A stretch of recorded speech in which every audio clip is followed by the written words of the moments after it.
যে লোকটা আসবে সেই লোকটা বেহেশতে যাবে, রাসূল বলছে।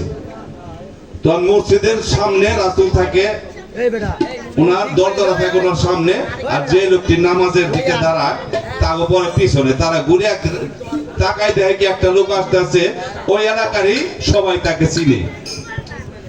তো সবাই কইতেছে, আরে এই তো 5 ওয়াক্ত নামাজ পড়ে, খেতে খামারে কাজ করে, ব্যবসা করে, এই বেহেশতে যাইবো, এটার কারণ কি? তো ঠিক ওই দিন গেছে, তারপর দিন ওই টাইমে বলতে আছে, এখন যে লোকটা আসবে এই লোকটা বেহেশতে যাবে। ওই লোকটি তাকাইছে, নামাজের মুসল্লিরা তাকায় দেয় ওই লোকটাই। 3 দিনে কিভাবে এই কথাই বলছে যে এই লোকটা আজকে যে আসবে এখন এই লোকটা বেহেশতে যাবে।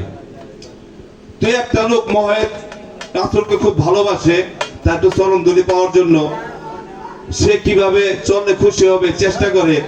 এই বলে যে আমরা রাসূলের সাথে 5 ওয়াক্ত নামাজ পড়ি, আমরা ঘুরি, আমরা একটু চরণধুলি পাওয়ার জন্য আশা করি, আর উনি খেতে খাবার কাজ করে, ব্যবসা বাণিজ্য করে, উনি বেহেশতে যাইবো, উনি দুনিয়ায় থাকতে বেহেশত কামাই এনেছে।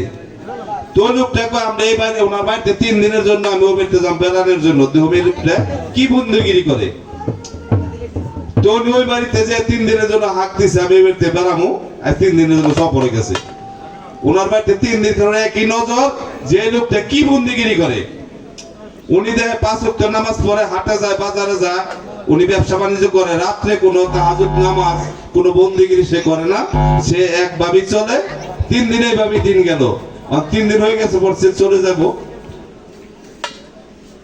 ওই লোকের ডাক দিছে, বাবা আমি তো যাই গা, 3 দিন আপনার তো বেড়ে একটা কথা বলুন। কি কই? আপনি রাসূল 3 দিন বললো আমাদের সামনে এই লোক যখন এই লোকটা আসবে এই লোকটা বেহেশতে যাইবো, তখন 3 দিনে কিভাবে আপনার কথাই বললো? আপনি এত কি বন্দিগিরি করেন যে আপনি বেহেশত দুনিয়ায় থাকতে কামাই লইছেন? উনি কয় বাবা আমি তো কোনো এরকম কোনো বন্দিগিরি আমি করি না, আমি তো 5 ওয়াক্ত নামাজ পড়ি, স্বাভাবিকভাবে চলি, আমি ব্যবসা বাণিজ্য করি, আমি তার আলাদা কোনো বন্দিগিরি আমি জানিও না, করিও না। তো বাবা একটা কাজ করি। কি কাজ? আমি রাত্রে শোয়ার সময় উযু করে আমি আমার সাথে কেউ ভুল ভ্রান্তি করলে আমি সবাইকে মাফ করে দিই।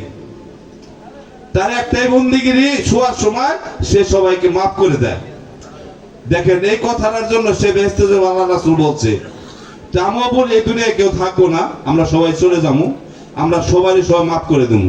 সকলকে ধন্যবাদ, আসসালামু আলাইকুম। এখন চন্দ্রশেখর গান গাবে।